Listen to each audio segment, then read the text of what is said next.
प्यारे दोस्तों, अस्सलाम वालेकुम। आप देख रहे हैं इरफानी नेटवर्क यूट्यूब चैनल और मैं हूं मोहम्मद इरफान झारखंड। दोस्तों, एक बार फिर से आप लोगों के सामने एक नए वीडियो के साथ मैं आ चुका हूं। और दोस्तों, आज का वीडियो मुहर्रम को लेकर है। दोस्तों, मुहर्रम को लेकर एक बड़ी खबर निकलकर सामने आ गई है। दोस्तों, कैसे मुहर्रम रोकने वाले अब कैसे घुटनों पर आ गए हैं। साथ ही साथ दोस्तों, दो मौलानाओं के बीच कैसे आपस में ही रार हो गया है। दोस्तों, टकरार हो गया है, दरार हो गया है। आज इस वीडियो में मैं आपके सामने रखने वाला हूं। तो दोस्तों, कैसे घुटने में आ गए मुहर्रम को रोकने वाले और दो मौलानाओं ने क्या कहा मुहर्रम के ऊपर, कौन से मौलाना है, कौन से धर्म के हैं। दोस्तों, आप लोगों को ये वीडियो बिल्कुल ही देखना चाहिए। साथ ही साथ दोस्तों, हम सभी इस समय गमज़दा हैं, चूंकि मुहर्रमुल हराम का महीना हम लोगों के सामने आ चुका है।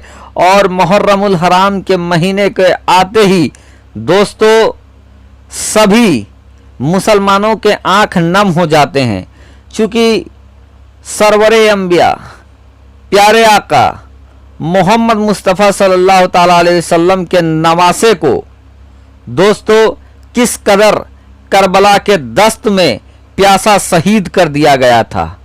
प्यारे दोस्तों, प्यारे आका मोहम्मद मुस्तफ़ा सल्लल्लाहु ताला अलैहि वसल्लम के नवासे हज़रत इमाम हुसैन पाक से इस कदर मोहब्बत उनका घोड़ा करता था कि जब इमाम हुसैन पाक को शहीद किया जा रहा था, जब इमाम हुसैन पाक अपने घोड़ा से नीचे ज़मीन पर गिरे तो उनका घोड़ा इमाम हुसैन पाक से इस कदर मोहब्बत करता था कि उनका घोड़ा उनके चारों तरफ तवाफ लगाने लगा, यानी तेजी के साथ दौड़ने लगा। मकसद ये था दोस्तों कि मोहब्बत में वो घोड़ा, नवासाए पैगंबर के मोहब्बत में वो घोड़ा उनके चारों तरफ दौड़ रहा था कि उनके पुश्त पे जो इमाम सवार होते थे, अगर यजीदी जर्रार लश्कर जर्रार यजीदियों का जो तीर आए वो इमाम को ना लगे बल्कि उस घोड़े के जिस्म में लग जाए, इसी ख्वाहिश से वो घोड़ा चारों तरफ इमाम हुसैन पाक के तरफ दौड़ रहा था। ये तो थी दोस्तों एक घोड़े की मोहब्बत। लेकिन दोस्तों, हम और आप प्यारे आका मोहम्मद मुस्तफ़ा सल्लल्लाहु ताला अलैहि वसल्लम के चाहने वाले हैं, अहले बैते अथार से मोहब्बत करने वाले हैं।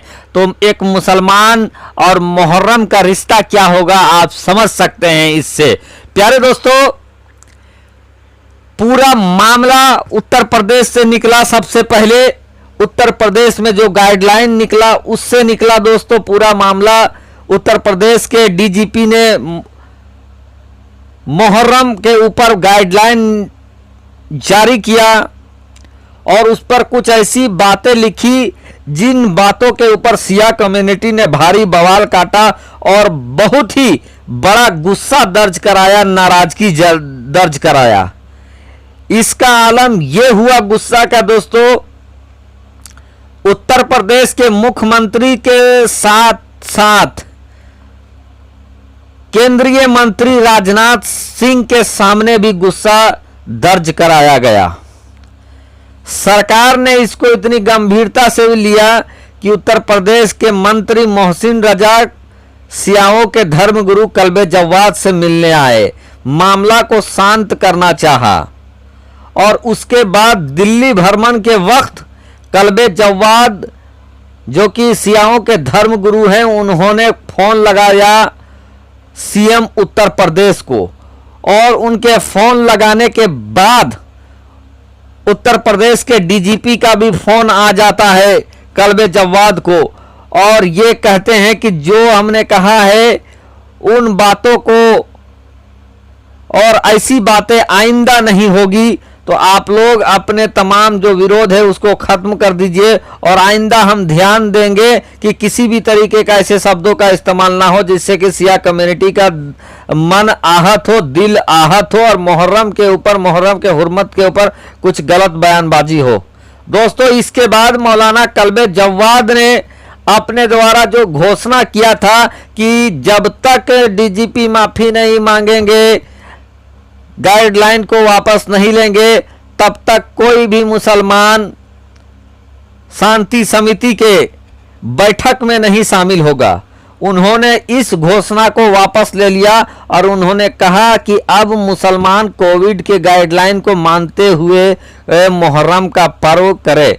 लेकिन दोस्तों, मुसलमानों के शियाओं के एक दूसरे बड़े मौलाना यासूब अब्बास, उनसे जब आज बात किया गया दोस्तों इसी ताल्लुक से कि क्या अब आप लोगों का जो एहतजाज था वो खत्म हो जाएगा, क्या विरोध समाप्त हो गया है कलवे जवाद के बयान के बाद, तो मौलाना यासूब अब्बास ने खरी शब्दों में सीधे तौर पर यह कह दिया कि हमने आज मेमोरेंडम दिया भेजा है योगी आदित्यनाथ जी को, उत्तर प्रदेश के सीएम को, साथ ही साथ कमिश्नरेट में भी जाकर मैंने इसको दिया है, अर्जी दिया है। और कमिश्नर साहब जो लखनऊ के हैं उन्होंने कहा है कि मैं सिर्फ ये चिट्ठी मुख्यमंत्री तक नहीं पहुंचाऊंगा बल्कि आप लोगों की भावनाओं के संदर्भ में भी उन तक जानकारी पहुंचाऊंगा।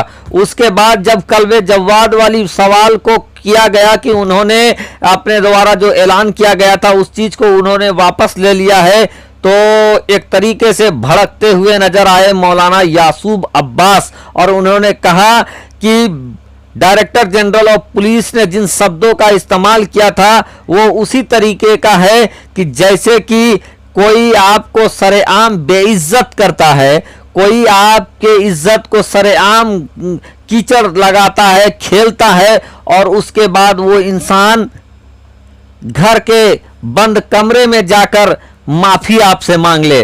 तो हमें इस तरीके का माफी नहीं चाहिए, हमें लिखित में माफी नामा चाहिए। ये बात सीधे तौर पर कह दिया है यासूब अब्बास ने।